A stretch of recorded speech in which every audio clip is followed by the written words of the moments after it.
Programme मध्य मुकाबले में खुशामदीद। मैं हूं रबिया एहसन, मेरे साथ मौजूद है रऊफ क्लासरा और आज के प्रोग्राम में जिन टॉपिक से हम बात करेंगे उसमें सबसे पहले नैब तरामीम केस। बानी पीटीआई ने सुप्रीम कोर्ट से उम्मीदें जोड़ ली, मुल्क में गैर एलानिया मार्शल लॉ का जिक्र छेड़ दिया। केस से हटकर बात करने पर चीफ जस्टिस ने रोक दिया। खान नैब की जानिब से दी जाने वाली तकलीफ पर भी फट पड़े। जस्टिस अतर मिनल्ला और जस्टिस मंदोखेल के दौरान समाअत अहम रिमार्क्स। सुप्रीम कोर्ट ने नैब तरामीम केस में हुकूमती अपीलों पर फैसला महफूज कर लिया। दूसरी जानिब खान की कैद तन्हाई के दावे गलत निकले। जेल की सहूलियात और सैकड़ों मुलाकातियों की लिस्टें सुप्रीम कोर्ट के हवाले। टीवी, एक्सरसाइज मशीन, किताबें, खाने पीने का सामान, मेज कुर्सी, मैट्रेस समेत मुख्तलिफ सहूलियात की तस्वीर सामने आ गईं। खान को जेल में मिलने वाली सहूलियात कम हैं या ज्यादा, इसके ऊपर बात करेंगे। इसके अलावा बात करेंगे अवामी मुस्लिम लीग के सरबराह शेख रशीद ने आर्मी चीफ से 9 मई के मुल्जिमान के लिए आम माफी की अपील कर दी। हालात की खराबी, जनाजे लुटने लगे। अदालत पेशी के दौरान शेख रशीद ने हैरत अंगेज दावा कर दिया। इसके अलावा बात करेंगे गंदुम बहरान ने हुकूमत का पीछा ना छोड़ा। हुकूमती इत्तेहादी ने वजीर आजम की गंदुम बहरान की तहकीकात को मुस्तरद कर दिया। किसानों को लूटने वालों पर कड़ी तनकीद। हुकूमती और अपोजिशन मेंबरान असम्बली ने गठजोड़ से अरबों रुपए डकारने वालों को कटहरे में लाने का मुतालिबा कर दिया। इसके अलावा बात करेंगे जुनूबी पंजाब में सड़कें तबाह, ट्रैफिक कंट्रोल निजाम नाकिस निकला। 5 माह में 477 अफराद ट्रैफिक हादसात में हलाक, 9287 खवातीन हादसात में जख्मी। ट्रैफिक हादसात ने तबाही मचा दी, अस्पताल जख्मियों से भर गए। एक्सक्लूसिव डिटेल्स इस हवाले से आपके साथ शेयर करेंगे। हमें ज्वाइन किया डिस्कशन के लिए सीनियर रिपोर्टर कंबर जैदी ने, उनको वेलकम करेंगे। अस्सलाम वालेकुम कंबर। वालेकुम सलाम जी कंबर, बात करेंगे जो नैब तरामीम केस है जिसकी आज इंपॉर्टेंट हेयरिंग थी। नैब तरामीम का लदम करार देने की के खिलाफ जो हुकूमती अपीलें हैं उस पर आज फैसला महफूज कर लिया गया। बानी पीटीआई ने भी दलाइल दिए, कोई गिले शिकवे भी किए, बातचीत हुई। आज की जो प्रोसीडिंग्स थी कैसी रही, वो क्या होता रहा? रबिया, ये प्रोसीडिंग्स बेसिकली 11:30 बजे शुरू हुई और शाम के 5 बजे जो है ये प्रोसीडिंग्स जो है वो ख़त्म हुई। काफ़ी तवील समात थी। इस समात में 2 वक्फे लिए गए जिसमें तकरीबन 15 से 20 मिनट का वक्फा था एक। और इस पूरी समात के दौरान पहले तो आपको पता है कि जो ख्वाजा हारिस साहब हैं वो दलाइल दे रहे थे, चूँकि उनकी बारी थी, कोर्ट की तरफ से उनको किया गया था और उन्होंने जो अपने चीज़ें हैं वो लॉ पॉइंट्स के हवाले से फॉर्मुलेशन जो बनाई हुई थी वो अदालत के सामने पेश की। उनका नज़र इस बात पे था कि ये पर्सन स्पेसिफिक कानून साजी है और ये कानून साजी बेसिकली इस वजह से की गई है कि अपने केसेस माफ़ कराए जा सकें। जो ख्वाजा हारिस साहब है उनसे क्रॉस क्वेश्चनिंग भी होती रही। उस time chief justice of Pakistan की जानिब से मुख्तलिफ रिमार्क्स भी आते रहे, लेकिन अगर हम ओवरऑल बेंचेस के रिमार्क्स को सम अप करें, देखें तो उससे एक तासुर ये जाता है कि बेंच के तमाम मुअज़्ज़िज़ जो अरकान हैं, जिस तरह से 5 रुकनी बेंच है, वो इस बात पर मुत्तफिक है कि ये जो नैब तरमीम की गई हैं ये पार्लियामेंट सुप्रीम है, वो कर सकता है। और इनको जो सुप्रीम कोर्ट ऑफ पाकिस्तान की जानिब से फैसला दिया गया था, जो जस्टिस उमर अता बंदयाल और जस्टिस इजाजुल एहसन की जानिब से दिया गया था, वो उसको सपोर्ट करते हुए ज़्यादा नज़र नहीं आ रहे। रिमार्क्स से ये बात बिल्कुल वाज़ेह है। इवन जस्टिस अतर मिनल्ला जो काफी जजेस से जिन्होंने इख्तिलाफ ज़मीन के मामले पर, लेकिन नैब तरमीम केस में वो भी ये ऑब्जर्वेशन देते हैं कि पार्लियामेंट को ये इख्तियार हासिल है, वो कानून साजी कर सकता है और हम किस बुनियाद पर, किस नुक्ते पे जाके पार्लियामेंट की जानिब से जो कानून साजी की गई है उसको नल एंड वाइड करार दे। तो जो बेंचमार्क सेट हुआ है वो बहुत हाई है। जस्टिस जो अतर मिनल्ला है उनकी जानिब से ये कहा गया और वो बेंचमार्क जो ये आर्ग्यूमेंट्स दिए जा रहे हैं ये उस लेवल के नहीं है या फिर इशू उस लेवल का नहीं है कि पार्लियामेंट की जानिब से कोई कानून बनाया जाए और उसे स्ट्राइक डाउन कर दिया जाए। फिर आज दौरान समात जो बानी पीटीआई है उनके जाने में बाद में आऊँगा, पहले मैं आपको थोड़ा सा समात का अहवाल बता दूं क्योंकि 4-1 घंटे की तो ये खाली समात हुई है। इसमें फोरम शॉपिंग के हवाले से भी जो है जजेस के रिमार्क्स है कि आपकी एक हाई कोर्ट में दरखास्त पेंडिंग थी तो आप सुप्रीम कोर्ट ऑफ पाकिस्तान क्यों आए, और सुप्रीम कोर्ट ऑफ पाकिस्तान अगर आप आ गए थे तो आपके जो वकला हज़रात हैं उन्होंने क्या ये बताया था कि हाई कोर्ट में भी ये मामला चल रहा है। तो जस्टिस जमाल खान मंदोखेल ने कहा क्या होता कि अगर सुप्रीम कोर्ट से कोई और फैसला आ जाता, हाई कोर्ट से कोई और फैसला आ जाता तो उस सूरत में आप क्या करते। तो फिर उसमें चीफ जस्टिस ऑफ पाकिस्तान ने कहा कि टीवी पे हम लोग तकरीरें तो बहुत बड़ी बड़ी करते हैं, इसकी तकरीबन 50 है, उसमें क्या शोएब शाहीन साहब जिन्होंने दरखास्त दायर की और उन्होंने ये बताया कि ये हाई कोर्ट में भी दरखास्त दायर की गई थी, तो और ये फिर उन्होंने बेंच पे भी, पुराने बेंच पे जस्टिस उमर अता बंदियाल के दौर में जो मामला चलते रहे उस पर भी काफी तनकीद की कि क्या ये कि हाई कोर्ट जो सबसे बुनियादी फोरम है, जब वहां पे दरखास्त मौजूद हो तो उसे सुप्रीम कोर्ट में इंटरटेन किया जाए और 184(3) के अंडर इंटरटेन किया जाए।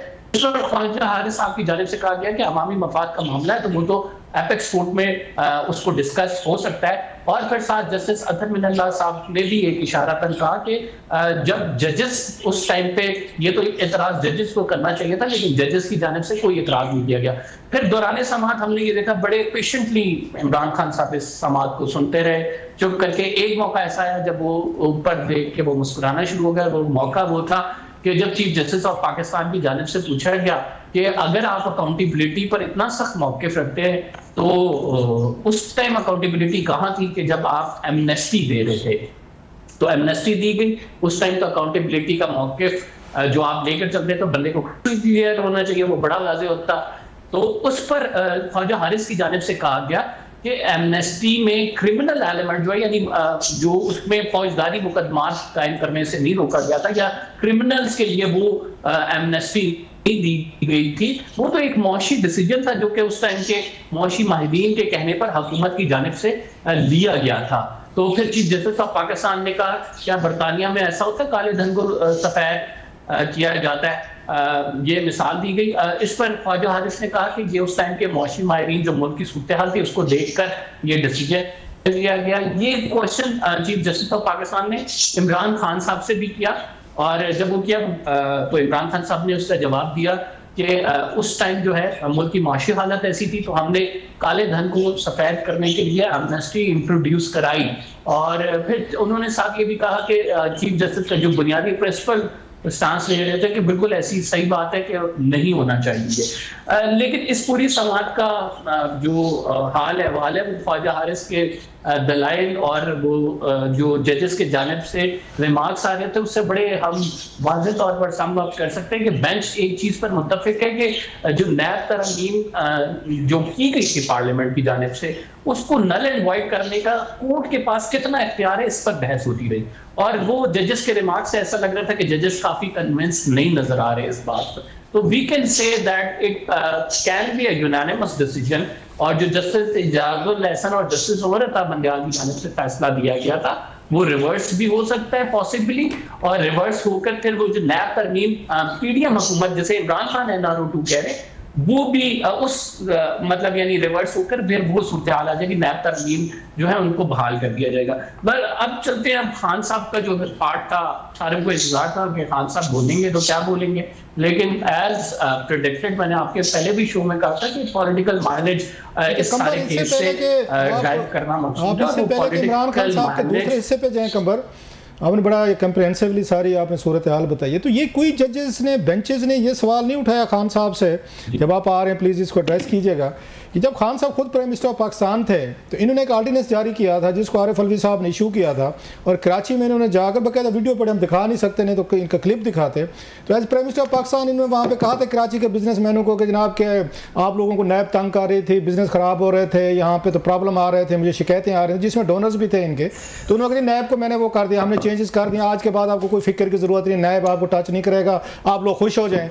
ये खान साहब तो खुद नैब में उन्होंने इसको टूथलेस किया हुआ है, इसके दांत तो उन्होंने तोड़े हुए हैं, इसकी पावर्स क्लिप की हुए हैं। तो ये कहीं पे कोई उनको जजेस ने उनको रिमाइंड नहीं करवाया खान साहब को, खान साहब you were the first one कि जिसने ये नैब की पावर्स वो की थी, उन्होंने क्लिप की थी, ख़त्म की थी, और आपने बिजनेसमैनों को कहा था कि आज के बाद आपके फ्री फॉर ऑल है, आपको कोई कुछ नहीं कहेगा। हालांकि यही बिजनेसमैन ये इन सियासतदानों के साथ मिलकर सारे ये धंधे करते हैं, इन्हीं को इस्तेमाल करते हैं कंट्रैक्ट लेने के लिए, otherwise nobody mentioned it. Khan साहब से नहीं पूछा गया ये सवाल। सर अजहर हसन रिजवी साहब ने ये सवाल उठाया था कि दो सवाल उन्होंने उठाए थे, एक तो ऑर्डिनेंस के हवाले से कि आपने 3-4 ऑर्डिनेंस तो खुद जारी किए, दूसरा उन्होंने कहा था कि आपने जब ये नैब तरमीम की मुखालफत करें तो 155 आपका अपना नंबर था पार्लियामेंट के अंदर, तो आप वहाँ बेहतर था आप इस सुप्रीम कोर्ट आने के बजाय उस पार्लियामेंट में मुखालफत करते और उसमें भरपूर एहतजाज रिकॉर्ड कराते, लेकिन हमारे सामने तो ये हुआ कि यूनानिमसली वहां पे यूनिलैटरली सारा काम हो गया, क्योंकि आप तो पार्लियामेंट के अंदर मौजूद ही नहीं थी, you were not the part of the parliament. तो फिर उस पर इमरान खान साहब ने कहा कि फॉर्म 45 वाली पार्लियामेंट की भी बात की, और साथ उन्होंने कहा कि हम उस टाइम हमारी हुकूमत को जो एक साइफर के जरिए घर भेजा गया था, तो हम उस किस तरह से उस पार्लियामेंट का हिस्सा हो जाते। जहां तक आप भी फॉलो करते हैं, हम भी करते हैं, ये तरामीम है, please correct me if I am wrong, ये तो पिछली पार्लियामेंट ने की थी। ये फॉर्म 47 वाली खान साहब जो कह रहे हैं, जो भी मौजूदा है फरवरी के बाद, ये इसने तो नहीं की, ये तो पिछली पार्लियामेंट की जो अगेन जो खान साहब के इलेक्शन थे 2018 वाली पार्लियामेंट थी, तो ये तरमीमें तो उसमें आई हैं। खान साहब आज कह रहे हैं 47 वाली, ये तो वो किसका हवाला दे रहे थे? मौजूदा पार्लियामेंट का कह रहे थे या पिछली का कह रहे थे 47 वाला? जी क्लास साहब मैं ये क्लियर कर देता हूँ, ये क्लियर मैं कर देता हूँ। ये दो कॉन्टेक्स्ट में बातें हैं। एक जो बात है वो ये है कि आप इस पार्लियामेंट में क्यों नहीं जाते, अपने पार्लियामेंट में मामला को रिजॉल्व क्यों नहीं करते। तो उससे उन्होंने कहा कि फॉर्म 47 वाली पार्लियामेंट है, फॉर्म 45 वाली पार्लियामेंट नहीं है। दूसरे उस पर उन्होंने अजहर हसन रिजवी थे, उन्होंने कहा कि हमें पार्लियामेंट जाना चाहिए था, लेकिन हमारी हुकूमत को बैरूनी साइफर के जो आया उसको उसमें कहा गया कि इनकी हुकूमत खत्म कर दी जाए, तो हमारी हुकूमत को तो हटा दिया गया, हम इस वजह से पार्लियामेंट में मतलब है खान साहब उस पार्लियामेंट में नहीं, कंबर आपकी बात से लग रहा है, आपकी बात से लग रहा है खान साहब सिर्फ उस पार्लियामेंट में बैठेंगे जिसमें वो वजीर आजम होंगे, उससे लेस में वो नहीं बैठेंगे, वो नहीं बातचीत करेंगे। He has to be the prime minister. अगर आपने चाहते हैं पार्लियामेंट में उनको होना चाहिए, that's what we should get. तो ये मैसेज है उनका, खान साहब का या वकील का। साहब मैं इसको इस तरह से खान साहब व्हेन जजेस वर सेइंग कि आप डायलॉग की तरफ आए, आप बैठें, ये मामला रिजॉल्व करें। ये मामला ऐसे नहीं होते जो आप पिक्चर पेश करेंगे, एक बड़ी ड्रानी पिक्चर है। तो खान साहब ऑफ द व्यू कि आप बिल्कुल ठीक है, ये मामला अगर पार्लियामेंट से रिजॉल्व होने हैं, लेकिन पार्लियामेंट इसके लिए बड़ी लेजिटिमेट होनी चाहिए। और फिर उन्होंने फॉर्म 45 अब इसका फैसला, ये कंबर अगर चाहिए थोड़ा सियासी सवाल है, वजह से हमने ये देखा कि इसका फैसला कैसे करें कि ये लेजिटिमेट है या नहीं है। मसलन कोई पार्लियामेंट, मुझे तो नहीं याद पड़ता, पिछले मुझे 25 साल हो गए हैं यहाँ पे इस्लामाबाद में। एक मिनट सर, जिसको लेजिटिमेट किसी ने समझा, अपोजिशन तो हमेशा कहती है, मतलब 2002 के इलेक्शन थे तो उसमें नवाज शरीफ साहब की पार्टी को 18 सीटें मिली थी, वो लेजिटिमेट नहीं समझते थे मुशर्रफ में। उससे पीछे जो 97 में तो बेनजीर भुट्टो साहब की 18 सीटें थी, वो लेजिटिमेट नहीं समझती थी। तो इसी तरीके से फिर हमने 2013 में देखा तो खान साहब ने कहा ये लेजिटिमेट नहीं। 2018 में आई, सर एक मिनट, 2018 में आई तो फिर इन्होंने कहा जनाब कि खान साहब की हुकूमत, इनकी पार्लियामेंट लेजिटिमेट नहीं है। अब खान साहब कहते हैं ये लेजिटिमेट नहीं है। और भाई इस मुल्क में कोई लेजिटिमेट है सही? मैं पॉलिटिक्स की बात कर रहा हूँ, कोई बंदा बच गया है? सर ये अनफॉर्चुनेटली आप जिस चीज को कोट कर रहे हैं वो बिल्कुल दुरुस्त है कि यहाँ पे कभी ऑपोजिशन ने माना ही नहीं है कि लेजिटिमेट इलेक्शन हुए हैं। और यही बात जस्टिस जमाल खान मंदोखेल ने की कि आप जो बात करें वो तो केस पेंडिंग है, हम उस केस को पूरा तो नहीं सुन सकते कि आप फॉर्म 45 फॉर्म 47 की बात करें, वो अदालतों में पेंडिंग है। आप अपनी जंग लड़ें, अगर आप दुरुस्त साबित हुए ठीक है, वो आपको का मिल जाएगा, लेकिन राइट नाउ हम इस मुकदमे में आपकी पूरी वो समाअत नहीं कर सकते। और ये तो पाकिस्तान की पूरी तारीख में हम जितनी भी हम देखते हैं कि हम सबसे पहले कि ये रोना होता है कि धांधली हुई है हमारे साथ। लास्ट क्वेश्चन आपने बड़ा वो किया, आपकी भी रीडिंग वही लग रही है, मेरी भी ये रीडिंग है, ये फैसला जो है ना ये खान साहब के खिलाफ ही आएगा, क्योंकि उसमें अतर मनीला साहब जो सबसे ज्यादा जिन्होंने इनको लाइव स्ट्रीमिंग लेकर दी, उन्होंने खुद अपना नोट जो लिखा है उस नोट के बाद क्लियर है कि वो फैसला तो खान साहब की मर्जी का नहीं आ रहा। और दूसरा लास्टली सर एक सुन लीजिएगा सवाल, आप ही उसका जवाब दे दीजिएगा। जो खान साहब को मशवरा दिया गया मंदोखेल साहब ने, बाकी ने दिया कि पार्लियामेंट में जाएं, वहाँ पे चोर हैं, डाकू हैं, क्रिमिनल हैं, जैसे तैसे यही क्राउड आपके पास अवेलेबल है, जाएं बातचीत करें, वही मसले हल करें। लगता है खान साहब ये एडवाइस सुनेंगे या कहेंगे नहीं क्या will go my own way? सब एक चीज जो मुझे नजर है कि खान साहब बड़े पेशेंटली और बड़ा कामली ये समाज सुन रहे थे। और खान साहब ने ऐसा नहीं है कि जजेस की बात को बिल्कुल एक दिया हो, नहीं, लेकिन ऐसा भी नहीं है कि बिल्कुल रजामंदी जाहिर कर दी हो।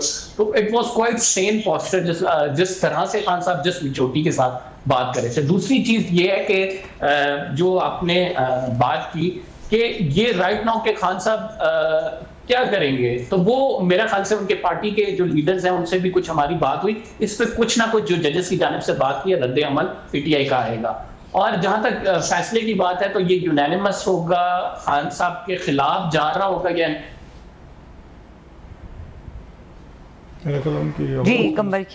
जी कंबर आप हमारे साथ मौजूद हैं। कॉल ड्रॉप हो गई है क्लास साहब। जो कंबर बातें बता रहे हैं और जो सवाल आप पूछ रहे हैं, अभी जो कंबर का कहना है वो ये कह रहे हैं कि एक बड़ा सेम प्रोसेस था और बड़ी एक अंडरस्टैंडिंग थी दोनों साइड पे, तो कोई पार्टी की तरफ से रद्द अमल आएगा, ऐसी कोई उम्मीद है? मेरा ख्याल है ब्रेक ले लें, ब्रेक के बाद है। हाँ। मैं भी ब्रेक ले लूं तो फिर इसके बाद ठीक है, ब्रेक के बाद डिस्कशन को कंटिन्यू करते हैं। यहीं से हमारे साथ रहिए। वेलकम बैक क्लास साहब। ब्रेक से पहले हम बात कर रहे थे जिस तरह से कंबर ने बताया है कि एक बड़ी अंडरस्टैंडिंग का माहौल था और उनको ये लगता है कि पीटीआई की तरफ से अब किसी किस्म का पॉजिटिव रिस्पांस आएगा after the advices that were being given today by जजेस टू इमरान खान। मेरा नहीं ख्याल कि खान साहब जो है ना वो इतनी सारी मुश्किलात जो समझते हैं उन्होंने काटी हैं और दोबारा बैठेंगे डिला करेंगे, अगरचे रास्ता उनको कोई नज़र नहीं आ रहा। अदालतों पे सबसे ज़्यादा उनका भरोसा था, डिपेंड था और अदालतों ने उनको बहुत सारा रिलीफ भी दिया, लेकिन उनके जहन में एक चीज़ स्टक है। तो ठीक भी है कि माजी के तजर्बे ये हैं कि जो कुछ उनको रिलीफ मिलेगा ना अदालतें देंगी, ना पार्लियामेंट देगा, ना लोग देंगे, ना कुछ देंगे। उनको रिलीफ देगी तो फौज देगी।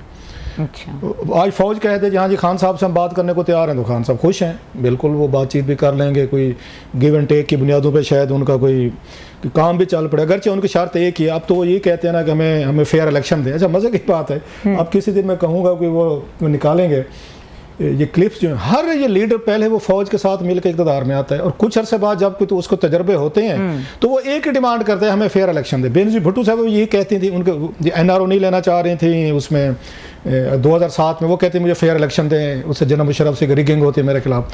नवाज शरीफ साहब भी यही फरमा रहे थे जी हमें फेयर इलेक्शन दें, फौज उसमें या दीगर इदारे जो इंटरफेयर करते हैं मर्जी के लोग ले आते हैं। अब खान साहब भी वही उसी पे आ गए हैं कि हमें फेयर इलेक्शन दें। वो भाई आप ये पार्लियामेंट में बैठे हैं, आप इस मुल्क के मतलब वो हैं एक तरह के मालिक हैं, आप वज़ीर आज़म हैं, आप क्यों मांगते हैं फ़ौज से या अदलिया से फेयर इलेक्शन दें? आप पार्लियामेंट में बैठे हुए हैं, आपने कानून बनाने, आपने इदारे बनाने, आपने अच्छे बंदे लगाने जो ना होने दें, और आपको कहीं पे फील हो कि इंटरफेरेंस हो रही है, यू हैव टू एक्ट। अब ये जो है जो अपना आर्मी चीफ भी ये लगाते हैं, DGI भी ये लगाते हैं, अच्छा पहले जजेस भी ये खुद लगाते थे, अभी भी आपको पता है कि इनका शेयर होता है जब बैठते हैं, जुडिशल काउंसिल बनाती है। तो आप लोग अभी तक ऐसे बंदे नहीं लगा सकते, चुन सके कि जो आपकी इलेक्शन में वो ना करें, इंटरफेरेंस ना हो, और आप ये कहें जी कि हम अपनी उसे क्लाउड से हम वहाँ से जीत कर रहे हैं। एक जो ज्यादती किया ना इन सियासतदानों ने, मानेंगे तो नहीं क्योंकि उनको अपने अपने गिरोह बने हुए हैं, उनके जत्थे हैं।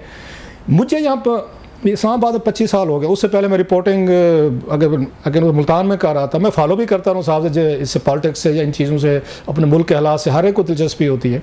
मुझे याद है हमारे बचपन में उस वक्त अखबार आते थे हमारे घर में, हमारे भाई लेकर आते थे, सो एक इंटरेस्ट तो रही है। मुझे कोई दौर नहीं लगा ये मिला आज तक कि इन्होंने बैठ के पार्लियामेंट में अपने फैसले किए जो आज इनको जस्टिस मंदोखेल ने कहा है। और भाई मेरे छोटी सी भी मतलब किसी को खांसी आ जाए, किसी को नज़ला लग जाए, किसी की छोटी सी हो जाए, वो उठाते petition high court supreme court में पहुंच जाता है। भाई इतनी बड़ी पार्लियामेंट है, आप पे लाखों करोड़ों पे आपका खर्चा डेली का मिलता है, आपको पार्क्स हैं, प्रिविलेज हैं, लोगों को वोट हैं। अगर आपने काम ये पार्लियामेंट में नहीं कर सकते, मैं सबकी बात कर, पहले बेनज़ीर भुट्टो और इनके नवाज शरीफ साहब की हमने एक महाभारत देखी, अच्छा वो साइड पर हो गए हैं तो साथ में इमरान खान साहब और इनकी लग गई है, नवाज शरीफ की लग गई है। आप ये सारे इशूज़ जो हैं तो आपने जाके मेरा ये ख्याल है कि इनको जजेस सबान जो हैं, सुप्रीम कोर्ट जो है ये पोलिटिसाइज हुई है, ये डिवाइड हुई है, उसके मेन रीजन सारे पॉलिटिकल केसेस हैं। एक छोटा सा भी मसला हुआ है वहां पे बात करने के बजाय आपस में सिंह गड़ा है, इसीलिए तो पॉलिटिक्स होती है, इसलिए पार्लियामेंट होती है। और क्लास अब सवाल ये उठता है कि जब ये अपने लिए कानून साजी नहीं कर पाते पार्लियामेंट के अंदर, तो फिर ये लोगों के लिए किस तरीके से लेजिस्लेशन करेंगे? मजे की बात हुई है, मैं उस पर आता हूँ फजल, मजे की बात सुने। उन्होंने कहा जनाब कि थर्ड एम्पायर जो है ना वो लगा दे चेयरमैन ने, जरा अब मतलब ये खान साहब को फैन क्लब उन्होंने ये कहा है कि मेरे टाइम पीरियड पे नैब मेरे कंट्रोल में भी नहीं था। अभी थोड़ी देर पहले आप कंबर को रेफरेंस दे रहे थे, खान साहब के कंट्रोल में नहीं थी। ये जस्टिस जावेद इकबाल का इंटरव्यू पढ़ा, उसने कहा खान साहब के अपने दौर में आप पूछे इनके 15 स्कैंडल है, हमने फाइल किया, अरशद शरीफ हमारे शहीद दोस्त ने किए, एक कोई रेफरेंस आपने बनने दिया। जस्टिस जावेद इकबाल साहब ने फरमाया था कि अगर मैं वो करूं इनके रेफरेंस बनाऊं, उन्होंने जावेद चौधरी साहब को इंटरव्यू दिया है, वो उसमें एक्सप्रेस में पड़ा हुआ है, उसकी कोई डिनाइल नहीं आई। उन्होंने कहा मैं आज कार्रवाई शुरू कर दूंगा, खान साहब की हुकूमत जो है ना, अभी इनके 172 के बजाय 174 लोग हैं, दूसरे दिन हुकूमत गिर जाएगी। इनके 10-15 वजीर तो स्कैंडल में इन्वॉल्व हैं, जो इनके अपने दौर के स्कैंडल आए थे। कोई एक वजीर पकड़ा गया था और सारे के सारे अपोजिशन के लोग जो 15-20 जेल में थे और नैब ने पकड़े थे। तो नैब किसके कंट्रोल में था? नैब इनके कंट्रोल में नहीं था। फिर तो उसके बाद तो इनके 8-10 वजीरों को जेल जाना चाहिए था। गंदम स्कैंडल आया, चीनी स्कैंडल आया, पावर स्कैंडल आया, या आपका आटा स्कैंडल आया, इंपोर्ट स्कैंडल आए, और खान साहब के अपने दौर में आए थे। इन्होंने किसी को टच किया? ये FIA की इंक्वायरी थी, मतलब चीनी वाला स्कैंडल जो था इसमें सारे मुलविस थे। तो आपके दौर में नैब को तो जरूरत ही नहीं थी, कोई मुखालिफ बाज तो नहीं किया था आपका जिसको आपने जेल में न डालो। मैं मानता हूँ ठीक डाला होगा। और अगली बात यह है कि आप वहां पे बैठ के, ये औकात है हमारे सियासतदानों को जिनके लिए पाकिस्तानी अवाम मतलब मरने को तैयार है, एक दूसरे के रिश्ते खत्म हो गए, दोस्तियां खत्म हो गई, तल्लो खत्म कर बैठे, इस काबिल नहीं है कि चेयरमैन नैब बिठा के इकट्ठे आके लगा सकें। खान साहब तो आज उसमें कह रहे हैं सुप्रीम कोर्ट के, आप थर्ड एम्पायर हैं, मैं आपकी बात मानने को तैयार हूं, मैं पार्लियामेंट की बात नहीं मानूंगा। आप जज साहबान जो 2-3 जज हैं, आप फैसला कर लें। मतलब है आप आर्मी चीफ से भी फैसला करवाना चाहते हैं। आपको याद है जब 2014 में धरना लेकर आए थे खान साहब, उस वक्त अंपायर कौन था? उस वक्त जनरल रहील अंपायर थे। ये रात को यहाँ से गाड़ियों पे सवार हो मौलाना कादरी साहब और इमरान खान साहब उधर GH गए थे, वो नवाज शरीफ से नहीं मिलने को तैयार थे। जरा जहन में रखें, ये हमारी मेंटालिटी देखें, पैटर्न है कि ये पैटर्न है कि मैं उससे जनरल रहील से मिलूंगा, वो थर्ड अंपायर है, वो उंगली खड़ी करेंगे। अब आज भी वो कह रहे थे कि ये सुप्रीम कोर्ट थर्ड अंपायर है, तो ये हमें चेयरमैन नैब लगा के दे दे। जब तक खान साहब इस माइंड सेट से नहीं निकलेंगे, और वो नहीं निकलेंगे, अब इस उम्र में खाक मुसलमान होंगे, मतलब 72-73 साल की उम्र बंदा कहाँ चेंज होता? कोई नहीं होता। वो 40 साल के बाद वो कहते हैं आपकी कैपेसिटी कम हो जाती है। क्विकली क्लास साहब, ये एक बड़ा दावा था कि जी मुझे बहुत सॉलिटरी कन्फाइनमेंट में रखा गया और बड़ी सहूलियात से मुझे बिल्कुल महरूम रखा गया है। जो पिक्चर्स आई हैं अब, या तो वो झूठी हैं या जो खान साहब कह रहे हैं नक्शा खींच रहे हैं वो मेरा इस पे बड़ा पुराना स्टांस है। मैं अभी भी कहता हूँ उनकी ये तनकीद एक साइड पे, जो उनका एक फिक्स्ड माइंड है ना उनका, वो अपनी साइड पे रख दें कि वो कहते हैं खान कल्ला ही काफ़ी है और मैं छेकड़ियाँ मेरे बाद क्या मत है, इसको छोड़ दें। अब इस पे आते हैं फैसिलिटीज़ पे। मैं पहले भी ये बात कह चुका हूँ, आज क्योंकि जिक्र में फिर कह देता हूँ, जब आप प्राइम मिनिस्टर नहीं रहते, इससे बड़ी कोई सजा कोई नहीं होती। आप उनको करीब से लोगों को नहीं जानते, जो हल्ला गुल्ला हटो बच्चों, आपका एक प्रोटोकॉल है आपके, मतलब बड़े बड़े लोग जो जब फन्ने खां बनते, अरबपति आपके सामने यूं करके बैठे होते हैं कि छोटी सी एक फेवर लेने के लिए किसी ने वजीर बनना है, सफीर बनना है, मतलब एक पावर है ना, एक कलम के जरिए आप लोगों की उसमें जिंदगियां बदल भी सकते हैं, तबाह भी कर सकते हैं। You can do anything. आपको फील होता है अपन ही भगवान है, ये आपकी बस सोच होती है पूरे, ये हर प्राइम मिनिस्टर की होती है, मैं सिर्फ खान साहब की नहीं कह रहा। ऑल ऑफ सडन आपको प्राइम मिनिस्टर हाउस से उठा के जेल फेंक दिया जाए, आपको घर भेज दिया जाए, बेनजीर चले गए, नवाज शरीफ चले गए, नवाज शरीफ साहब भी जेल में गए थे, खान साहब भी गए जेल में। इससे बड़ी अजियत कोई नहीं होती कि you are no more a prime minister. अब आपका हट्टो बच्चो नहीं रहा। मतलब मैं तो कहता हूँ खान साहब को मैक्सिमम आप उनको फैसिलिटीज दें। अगर मुझे तो हुआ है कि उनको एयर कंडीशन भी नहीं है उनके पास इतनी गर्मी में।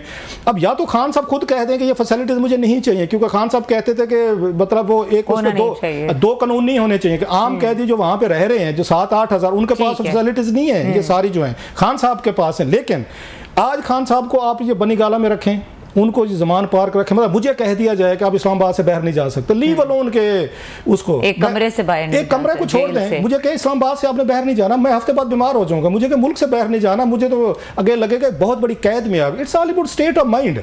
सो खान साहब को सारी फैसिलिटीज दें, मैं तो इसमें हक में हूँ, आप उनको दें। मुल्क के वज़ीर आज़म रहे हैं, बहुत बड़ी पार्टी और फॉलोइंग है उनकी। ये चीज़ कहना है कि उनके पास एयर कंडीशन है, मतलब नवाज शरीफ साहब को तो मिला हुआ था, जिसका खान साहब ने कहा था जाके पहले मैं उतारता हूँ, ठीक है उन्होंने बात की होगी, उतारा तो नहीं था। खान साहब को एयर कंडीशन दें, बड़ा कमरा दें, ज्यादा फैसिलिटीज दें। मैं तो इस हक में हूँ जाती तौर पर, कोई भी प्राइम मिनिस्टर हो, ये फैसले बाद में होते रहेंगे। It's all state of mind. So Khan Sahab को ज्यादा से ज्यादा बड़ी उनके लिए सजा है। बिल्कुल, ये मेरा ख्याल है, ये मेरा मानना है। जो जहनी सजा है ना, एक बड़े लेवल से, एक पेडेस्टल से, तख्त से नीचे आना, आम आदमी की तरह हो जाना, इससे बड़ी सजा कोई नहीं होती अगर लोग समझें तो। ये फैसिलिटीज का इससे कोई ताल्लुक नहीं है। अच्छा क्लास, ब्रेक का वक्त हो रहा है और ब्रेक के बाद हमने बात करनी है जनूबी पंजाब के कुछ ट्रैफिक से रिलेटेड। नासिर शेख साहब जो ट्रैफिक एक्सपर्ट हैं हमारे साथ होंगे, उनकी रिपोर्ट है जिससे बड़े खौफनाक किस्म के स्टैट्स हैं कि 5 माह के दौरान कितने एक्सीडेंट्स हुए और खवातीन जो हैं वो कितना शिकार हुई इन एक्सीडेंट्स का, और कितने जो हैं वो इंजर्ड हुए। सो इसके ऊपर बात करेंगे डिटेल से इस ब्रेक के बाद। हमारे साथ रहिए। Welcome back. और हमारे साथ मौजूद हैं road safety expert Nasir Mahmood Sheikh sahab, उनको वेलकम करेंगे। अस्सलाम वालेकुम नासिर शेख साहब। वालेकुम सलाम, बहुत शुक्रिया। नासिर शेख साहब, आपने एक बहुत एक्सक्लूसिव आपकी ही ये स्टैट्स है, रिपोर्ट है, जो ये बड़ी अजीब किस्म के स्टैट्स हमारे सामने आए हैं और हौलनाक भी हैं। अगर हम स्टार्ट करें, ये जो खवातीन के कुछ स्टैट्स हैं, ये ट्रैफिक हादसा से मुताल्लिक है जनूबी पंजाब में, और 5 माह में 9287 खवातीन जो हैं वो ट्रैफिक हादसा में जख्मी हुई हैं। ये बताइएगा कि ये क्या मामला है, इतनी बड़ी तादाद में खवातीन क्यों जख्मी हुई हैं ट्रैफिक हादसा में?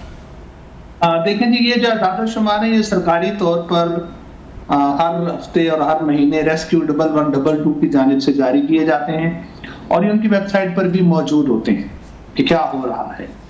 तो उसमें जब मैं हर महीने का डाटा लेता हूं, तो इस साल के 5 महीने 1 जनवरी से लेकर 30 मई तक 5 महीने पूरे हुए, तो उसका डाटा जब मैंने देखा तो साउथ पंजाब और अपर पंजाब में हमें ज्यादा नजर आया कि ये 10,000 के करीब खवातीन जख्मी हुई हैं।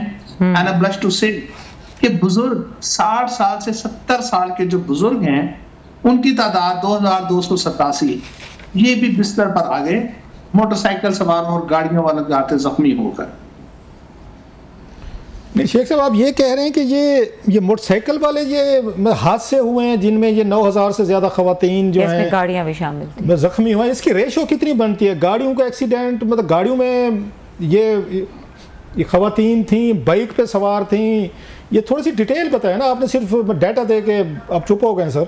जी, गुजारिश ये है कि ये आपको पता है कि पहले भी बताया गया कि हमारे यहाँ 90% जो एक्सीडेंट्स हैं, रोड एक्सीडेंट्स हैं, वो मोटरसाइकिल सवारों के और रिक्शे वालों के होते हैं। अच्छा, गाड़ियों के एक्सीडेंट्स बहुत कम हो रहे हैं। कोई बड़ा हादसा होता है, जैसे पिछले दिन बलूचिस्तान में हो गया, 23 लोग मारे गए। तो इस तरह जो रोज की रूटीन है उसमें 600 के करीब जब रोड एक्सीडेंट्स की डिटेल्स आती हैं तो उनमें 90% मोटरसाइकिल सवार और रिक्शे वाले होते हैं। ये जो खवातीन के जख्मी आने की शरह आ रही है, इसमें ज्यादातर खवातीन वो हैं जिनकी चादरें आ गई, जिनके बुरके फंस गए। एक मोटरसाइकिल पर 4 खवातीन सफर कर रही होती हैं, छोटा सा बच्चा आगे मोटरसाइकिल चला रहा होता है। इस बारे में कोई अवेयरनेस कभी नहीं हुई, ट्रैफिक पुलिस ने कोई अवेयरनेस नहीं की।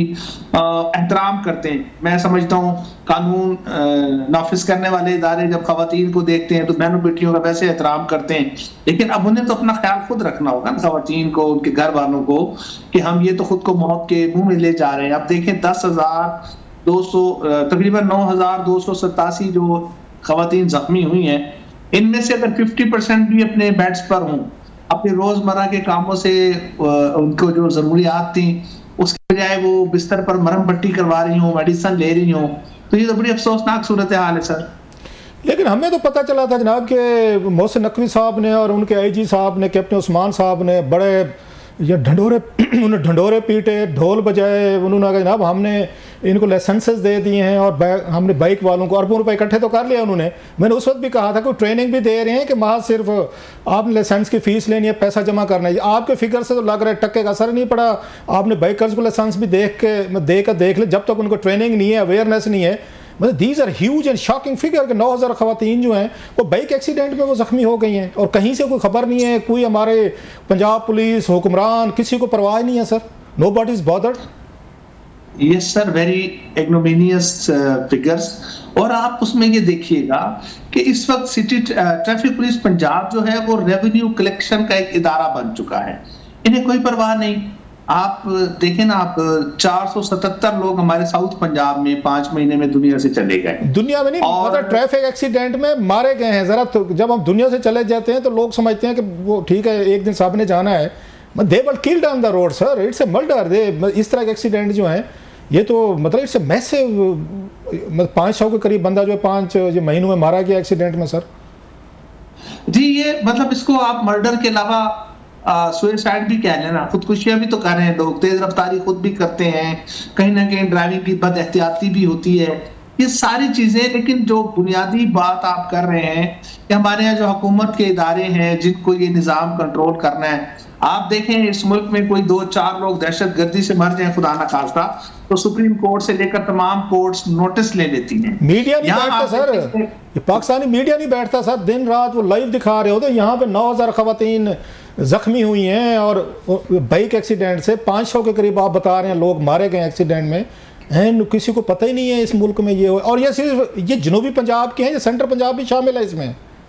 ना ना, ये तो सिर्फ हम बात करें जो मुल्तान, बहावलपुर और डेरा गाजी खान डिवीजन के 11 अजला हैं, ये उसका मैं डाटा आपको मतलब यहाँ आपको 36-37 हैं, 11 आपके इजला की कहानी ये है कि 9000 से ज़्यादा खवातीन बाइक एक्सीडेंट में 5 महीनों में जख्मी हुई हैं, 475 समथिंग लोग मारे गए हैं। ये सिर्फ आप 11 इजला का बता रहे हैं, बाकी का 25 का 26 का मैं कुछ पता नहीं कि वहाँ पे क्या क़यामत मची हुई है। जी वो जरा मैं चूंकि इस दफा ये डाटा अपने वसेब से मोहब्बत की बुनियाद पर मैं देख रहा था कि यार हमारे वसेब पर क्या गुजर रही है, थोड़ी सी मोहब्बत इधर भी करें सर। सेंट्रल पंजाब में भी इंसान रहते हैं, ये भी बेचारे विक्टिम हैं। नॉर्थ हमारे शुमाली हमारी पोठवारी है, पूरे की पूरी पंजाब से मोहब्बत दिखाएं, सिर्फ वसेब से मोहब्बत ना रखें सर। लोगों को एजुकेट करें, बताएं।